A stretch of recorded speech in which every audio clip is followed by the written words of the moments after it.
இல்லையா? நம்ம வேற எட்டவே இல்ல. ஆமா, ஆம்பளை கூட்டு கூட்டு இந்த கனி அர்த்தம் சொல்றேன்.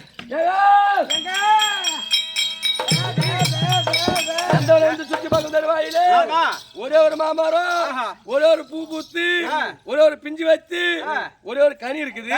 அது அர்த்தம் கொடு. அந்த கனி தவறு தவறு அதோ பாரு, அந்த கனி அர்த்தம் கொடுங்க. ஆமா, அது சரிதான்.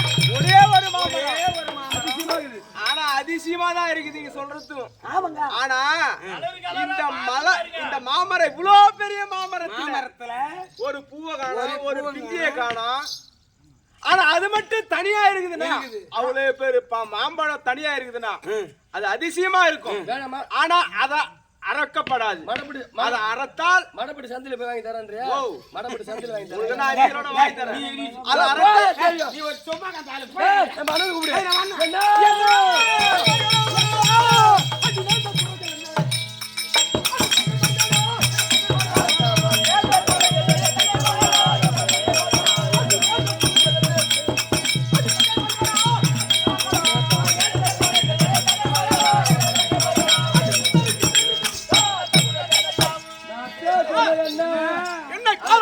கட்டிக்க மாட்டேன். என்ன கட்டும்? நகை கட்டுமா, நட்டு கட்டுமா, புடவை கட்டுமா, துணி கட்டுமா?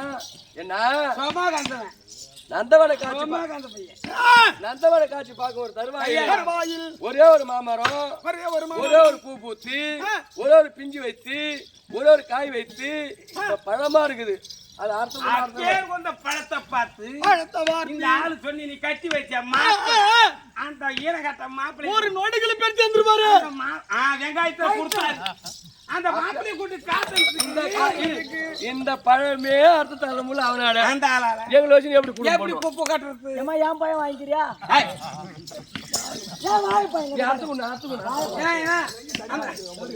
அந்த பழத்தை கொஞ்சம் அறுத்து கொடுனா சாப்பிடணும் போல. கட்டு வளர்த்தீங்களே ஆயிரக்கலையுடைய மாம்சங்கள் உண்டு. மாமரம் இளையங்கானா, அங்க பிஞ்சு இளையங்கானா, போடுறதுக்கு பழம் காயங்கானா, செவத்த கனி மட்டும், இருந்த கனி ஒன்று மட்டும் இருக்கு. ஒரு கனி உங்களுக்கு வேண்டும். எனக்கு வேணுவே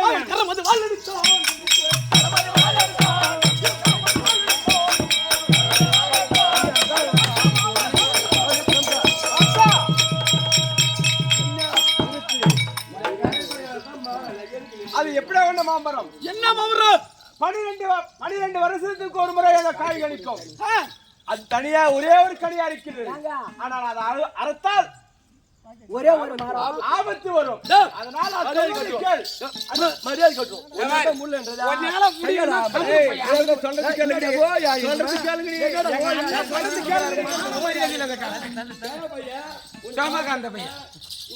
ஒரு பொண்டாட்டி கறிக்கு அறுத்து கொடுக்க துப்பு கிடையாது.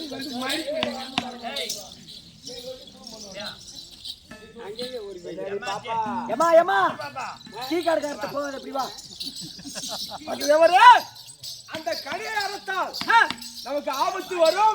ஆபத்து வரும். அதனால இதனால் வந்து என் தங்கைக்கு கோபப்பட்டு இருந்தாலும் சரி, கேட்கக்கூடிய ஒரு பொருளை கூட தவறாத கொடுத்துவான். கனியா மயிர பிடுங்க ஆபத்து என்ன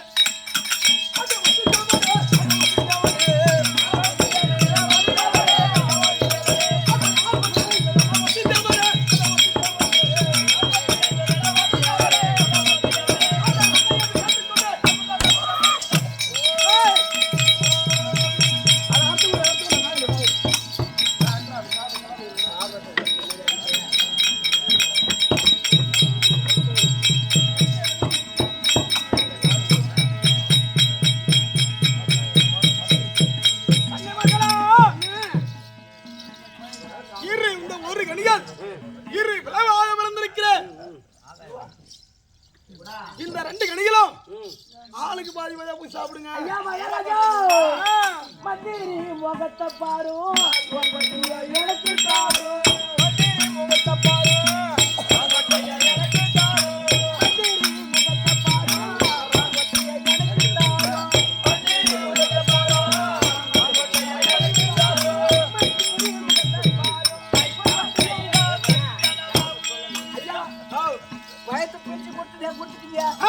அந்த கொட்டையை குடிச்சாமி, அந்த கொட்டை, அந்த கொட்டையா, அந்த மாங்கொட்டை, மாங்கொட்டை கட்டியா அவங்க ஓங்கொட்டை இல்ல.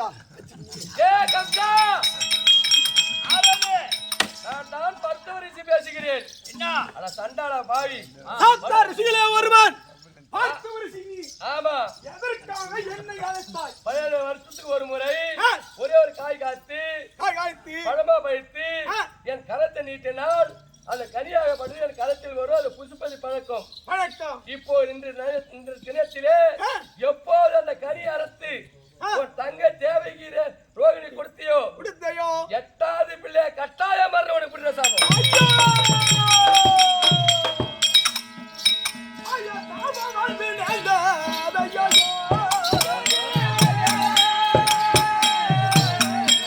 சண்டாளியாலே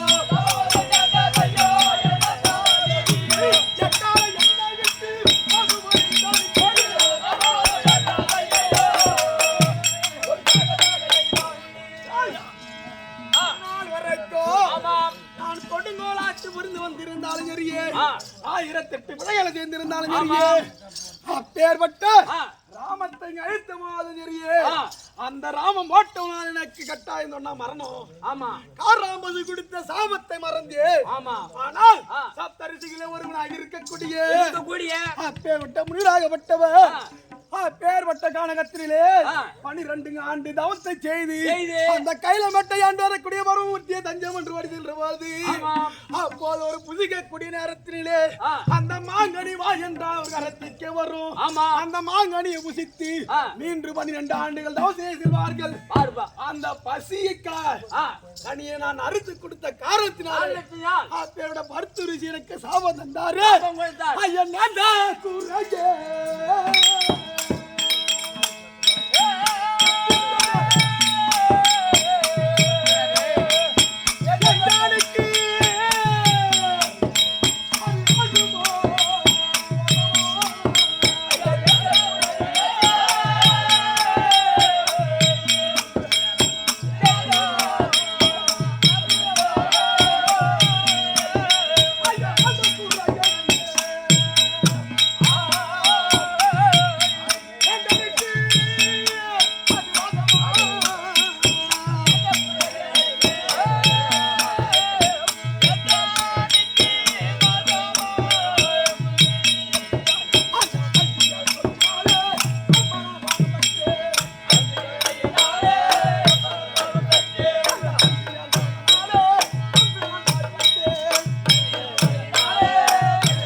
நான் சாபமற்றனே. இது எதனால்? அந்த மருத்து குறித்த சாபம். சாபம் அடே கம்சா, எப்போது உன் தங்கைக்காக நீ வரித்து விடுத்தாயே, அதே தங்கையின் வெற்றி 8வது குழந்தையா, 8வது மரணம். குழந்தை பிறக்க வேணுமானால் என்ன செய்வாங்க?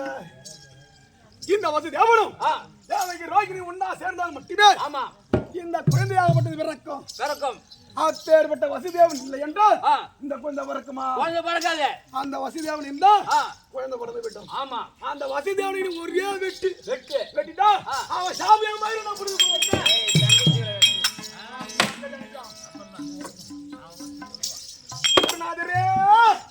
கம்சபூபா இதோ இது நாள் வரைக்கும் என் பேச்சு கேட்டீங்க. ஆமா அமர்ந்து இப்பேரோட சிம்மாசனத்திலே உன் சிரசை வைத்து அமர்ந்திருந்தால் அதுக்கப்புறம் உங்கள்கிட்ட ஒண்ணு சொல்றேன் நானு. அப்படியா?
காலம் பூக்கும் காலம் கணவரோடு வாழும் காலம் அண்ணா பொட்டை ஏந்தி தாலி அறுத்துட்டு இந்த வீதிவையா போனா கம்சன் தங்கை கம்மஞ்சாயா போறாங்கன்னு சொல்லுவாங்க. அதுக்கு நான் என்ன சொல்றேன், 4 விதம் சொல்லுவாங்க. நான் என்ன சொல்றேன்,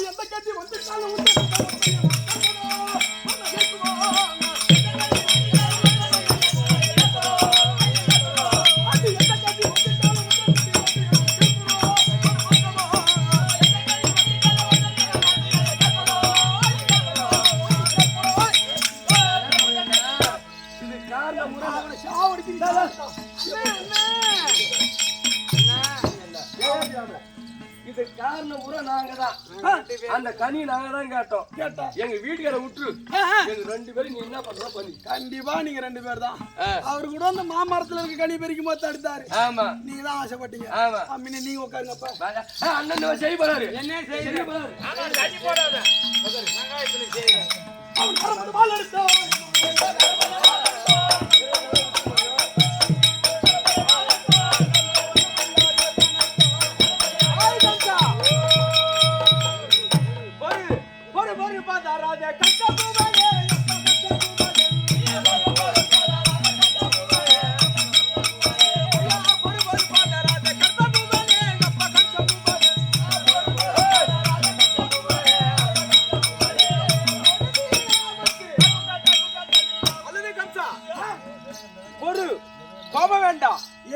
ஒரு விதை இருந்தால்தான் ஒரு செடி முளைக்கும். செடி முளைக்கும். அந்த விதையே அழித்து விட்டால் செடி முளைக்குமா? அதனால அவளை கொல்லக்கூடாது. கொல்லக்கூடாது. பேர் விட நீ 2 3 இருந்தால் ஆமா எனக்கு மருத்துவ கொடுத்த சாமனை கண்டிப்பாக நிலைக்கும். ஆமா, அதுக்கு நான் தந்திரம் சொல்லி உங்களை உசட விடுறேன். அதுக்கு தந்திரம். ஏங்க இவங்களை எல்லாத்தையும் கும்பலா விட்டாதானே குழந்தை பிறக்கும். ஒருத்தர் அவங்கள சிறையில தள்ளி போட்டா எங்க வீட்டுக்கார எண்ணி மட்டும் ஒரு ரூம்ல போட்டு, என் தங்கச்சி ஒரு ரூம்ல போட்டு. அப்ப புள்ள பிறக்காதா? அவ்வாறு செய்தாலே நீங்க நயவஞ்சம் கொண்டவர்கள். ஆமா, என்னை ஏமாற்றியவர்கள். ஆமா, ஆனால் இப்போ சொல்றேன், நான் சொல்வதற்கு மருந்து நீங்க இருப்பாயானால் உங்களுடைய 3 உயிர் தப்பிக்கும். இருக்கிறேன் என்ன கண்டிப்பா. எப்போது 8வது குழந்தை கட்டாய மரம் சொன்னான் அந்த மரத்தை வாசம் முடிவார். 1 முதல் குழந்தை பிறந்த உடனே ரத்தம் சட்ட சட்ட. அது எப்படி எனக்கு தெரியும்? சரி, நான் சொல்றேன். ரத்தம் சட்ட சட்ட சொல்றதை கேட்டியே. ரத்தம் சட்ட சட்ட என் கரத்திலே நீ குடிக்க வேண்டும். இந்த ரத்தம் சொட்ட சொட்ட கொடுக்காவிட்டால் என்னை ஏமாற்ற நீ நினைத்தால் அந்த குழந்தை பிறந்தவுடன் என் செவிக்கு எப்போது எட்டு தெரியுமா? அப்படி கேட்கும். இந்த ஆராய்ச்சி மணியாவது அடிக்கும். காவேரி கைதியாகப்பட்டது கட்டும். செவுடன் குருடன் மேல் வாய்வான், குருடன் செவுடன் மேல் வாய்வான். இந்த 3 உரி அறிகுறி தெரிந்தவுடனே தெரியும் உங்களுடைய சிறுவனின் கரம் கொய்யும். ஆவேசப்படாத தஞ்சையில போடுன இதற்கு சம்மதப்பட்டால் கைக்கு நிறுத்த பொருளோட கண்ணுக்கு ஏத்த கணவன் இருந்தா அதே போதும். நம்மளுக்கு என்ன ஆம்பளை இருந்தா போதாது. எல்லாம் கும்பலா போய் சாவுங்க போய்.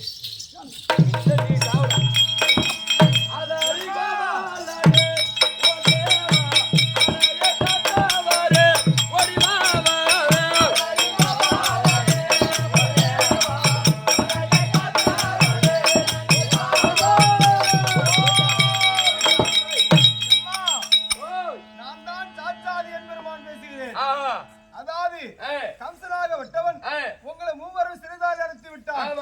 என் அருளால் உங்க 3 பேருக்கும் கையெழுத்து திருத்தி நீங்க திரும்ப ஒன்று சேர வேண்டும் என்று உங்களை நான் ஆமோதிக்கிறேன். நீங்க எல்லாரும் கையால் தரித்து விட்டு சாமி என்பெல்லாம் கொள்ளை கொண்ட ராஜா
குழந்தை.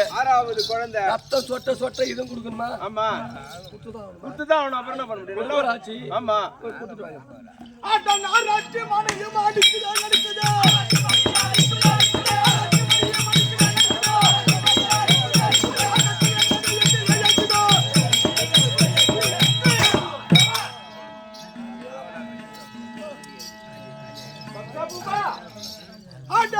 வசுதேவா இதோ 6வது குழந்தை சொட்ட சொட்ட ரத்தம் சொட்ட சொட்ட 6 குழந்தை புடிங்கிட்டு வந்துட்டீங்க. ஆமா அவ கேப்பதானே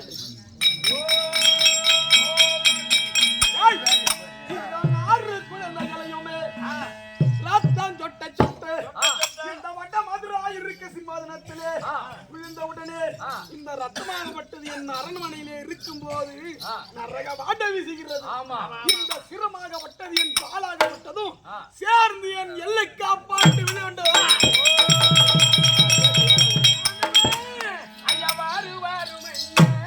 அந்த சேரு சேரு கண்ணா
உனக்கு ஏழாவது குழந்தை பிறந்தவன் பலராம சக்கரவர்த்தி. அப்பேரோட குழந்தையை அப்பேரோட அந்த மனையார் இருக்காங்களே சுடுகாட்டிலே அந்த குழந்தை அவன் இறந்து கிடக்கிறது. இந்த குழந்தை ஓட்டி விட்டு அந்த இறந்த தூக்கி கொடுங்க.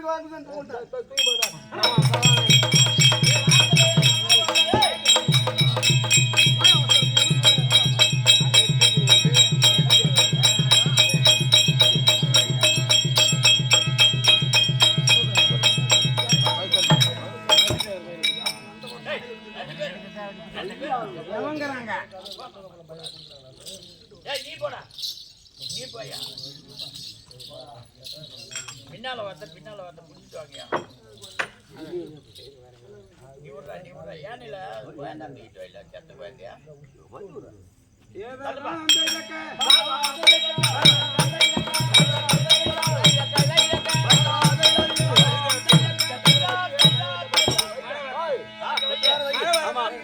ரொம்ப கலப்பா இருக்குது.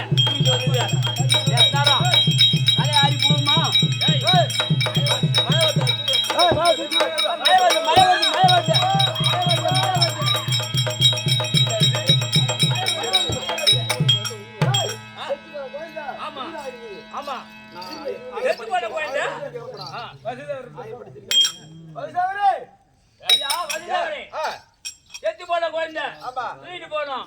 அங்க செத்த காலையா உட்காந்து மழை வந்தது. மழை வந்து தூக்கிட்டு வர கொஞ்சம் புயலா இருக்குது. இந்தாங்க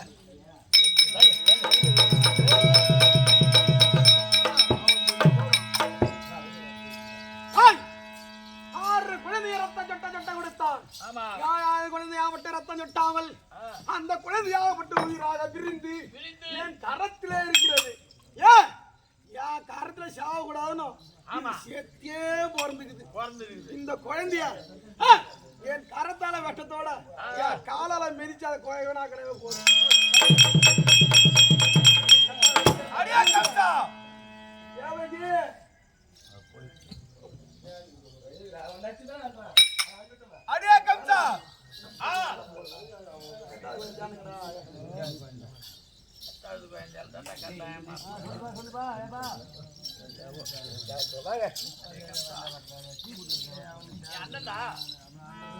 சேர முடியும் கேட்டா கொஞ்சம் சொல்லுடா.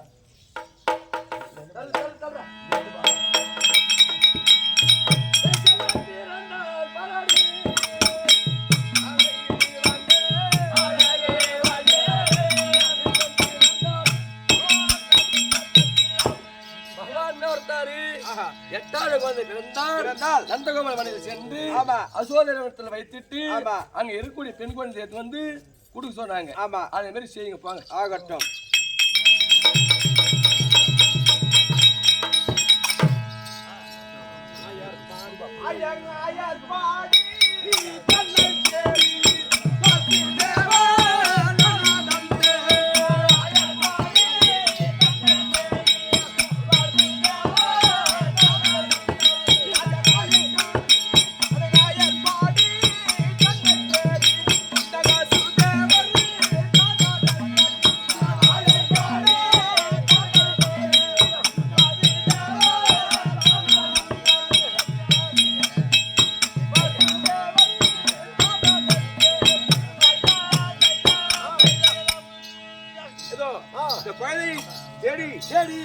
அந்த ஆயர்பாடி செல்ல வழியில அந்த ஆகாயத்துல யாரது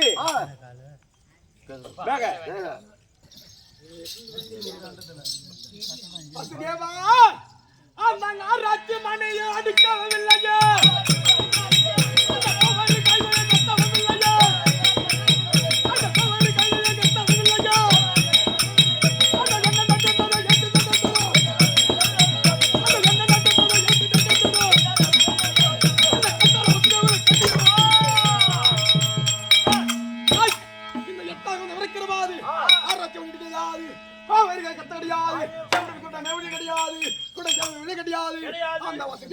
காணவில்லையே.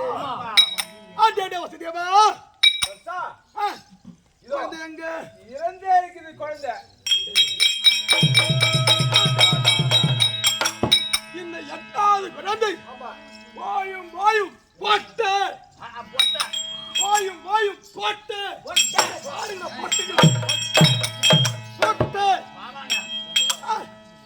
அந்த பருத்தி உரிசி கொடுத்தானே எட்டாவது குழந்தையால் கட்டாயம் மரணம் என்று. ஆனா அந்த பொட்டு செயல் எனக்கு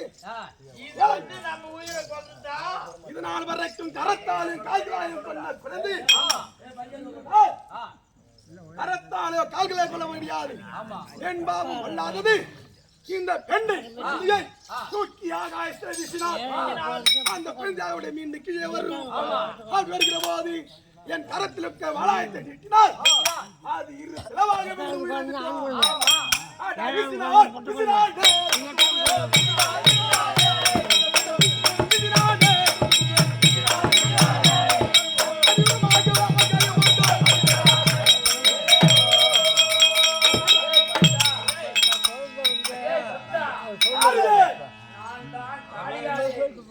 அடிப்பறிக்கு என்னை கொல்ல ஒன்னால் முடியாது. என்னை கொல்வதற்காகவே என் அண்ணாவுடைய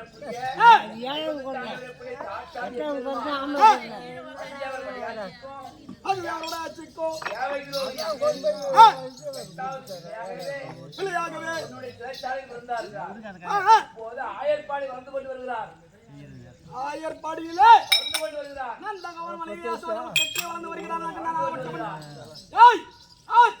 கலிகாதேவி கண்ணனை ஒரு நொண்டி குழும கொண்டு வர மறிப்பாய். நீ ஆயர்பாடி கால வைத்த உடனே தலையாகப்பட்டது 14,000 சுக்குலாக போன புட்டா சாப்போம். திருட்டு பசங்க எட்டாவது கொஞ்சமாகவே இந்த மண்டமதாவில் இருந்து ஆயர்பாடியிலே நந்தகோபமணியிலே அசகமுத்தத்திலே வைத்துவிட்டு என்னை ஏமாற்றினார்கள். ஆனால் அந்த குழந்தை நான் கொள்வதற்கு செல்கிற போது அந்த கால்கதை விட்டதின் என் பாதப்பட்டால் 1000 சுக்கராக பாடி சாபம் கொடுத்து விட்டார். ஆனால் எனக்கு எத்தனை நண்பர்களுக்கு எவ்வளவு தெரியுமா? யார் யார் பூதகி சகடாசுரன், காளிங்கன், பௌர்ணமன் சொல்லக்கூடிய மாரீசன் அனைவருமே இருக்கார்கள். முதலமைச்சர் நோக்கவே எனக்கு தோழியாக இருக்கக்கூடிய இந்த பூதையை அனுப்பினேன். ஒரு நொடிக்கெல்லாம் கொண்டு வந்துருவான்.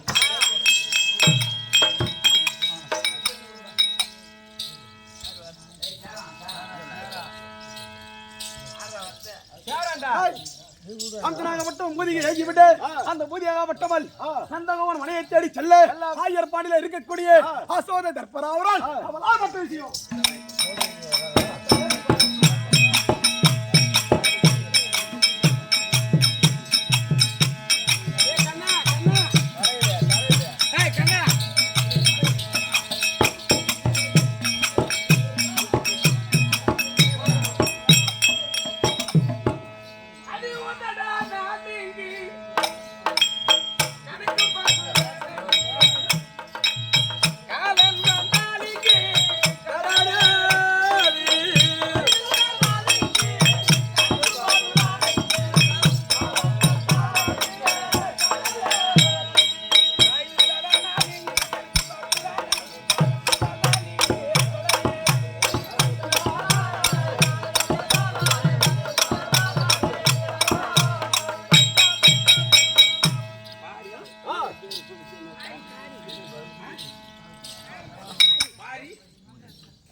எந்நாட்டுக்கு பொன்னாடா இருக்க முடியாது, இதே கிராம சேத்திரத்துல இருக்க முடியாது.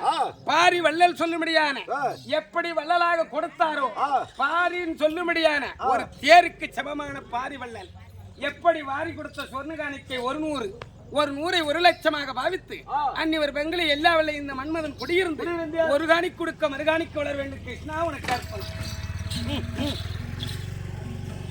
இப்படியாக ஆயர்பாடியில் நந்தகோபன் மனைவியாக இருக்க முடியாது. யசோதம்மன் வருகிறார். அன்னிவரால் கதை தொடர்.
தங்கப்பா வணக்கம். வணக்கம் அம்மா. எப்பா ஆ, அருவமும் உருவமாகி அருவமும் உருவமாகி அநாதியாய் பலவார் ஒன்றாய் அனாதியாய் பலவார் வந்தார். பிரம்மமா ஜோதி நின்றி ஜோதி நின்று பிழைப்பல மேனியைப் போல் பிழப்பமோ மேனிய போல் கருணை குருமுகங்கள் ஆடி 6 கரங்கள் 12 மாற்றி கலங்க 12 மாச்சி ஒரு திரு முருகல் வந்து ஒரு திரு முருகன் வந்து அவர் உதைத்தார உலகம் தண்ணில். உதித்தால் உலகம் தண்ணில். என்னப்பா விளக்கம்? என்னம்மா நான் என்னத்துமா கண்டன் தானம் அடிச்சு கிடக்கிறோம் கேட்டா நான் என்ன சொல்லுவேன்? எப்பா ஆ? அறவம் என்றால் என்ன? 60 மணி நாள் பாம்பு அது அறிந்திருப்பதான். ஈசன் அவர் மனைவி ஆ, பார்வதி இருவருக்கும் தினந்தோறும் அந்த அம்மா வேதம் கேட்கக்கூடிய பழக்கம், வழக்கம் அவருக்கு சாபம் குடிக்கக்கூடிய வழக்கம். வழக்கம். அப்படி இருந்த போது ஆ. ஒரு நாள் தினத்திலே இருவருக்கும் ஆ. சக்தி பெரியார் சிவன் பெரியார் என்று ஆ. மறுமுறை வேதம் கேட்கும் பொழுது ஆ, என்னடா இது எப்ப பார்த்தாலும் நமக்கு வேதம் கேட்டு இருக்கிறா, கேக்குறா. இவருக்கு சாபத்தை கொடுக்குறா, ஆஹா. போய் ஒரு ஆண்டு முடிஞ்சு திரும்பி வந்து இடமாக அமர்ந்து அமர்ந்து. மறுமுறை வேதம் கேட்கிறா. ஆமா. இந்த இவளை எரிக்கத்தான் சரி. ஓ, யாரு? எரிக்கிறதே சரி. சிவபெருமான் நினைக்கிறாரா ஆஹா. உமாவை எரிக்கத்தே சரி, சரி. உயிரோட தான் திரும்ப மறுமுறை வந்து வேதம் கேட்கிறா. ஆமா. அப்படி என்று ஒரேடியா தீர்த்துட்டாக்க வேலை தீர்ந்து போச்சு. ஆமா. ஆமா. சிவபெருமான் நினைத்த உடனே ஆ, நெத்திக்கரை திறந்தாரா. திறந்தார். நெத்திக்கரை திறந்த உடனே என்ன வரும்? தீ வரும்.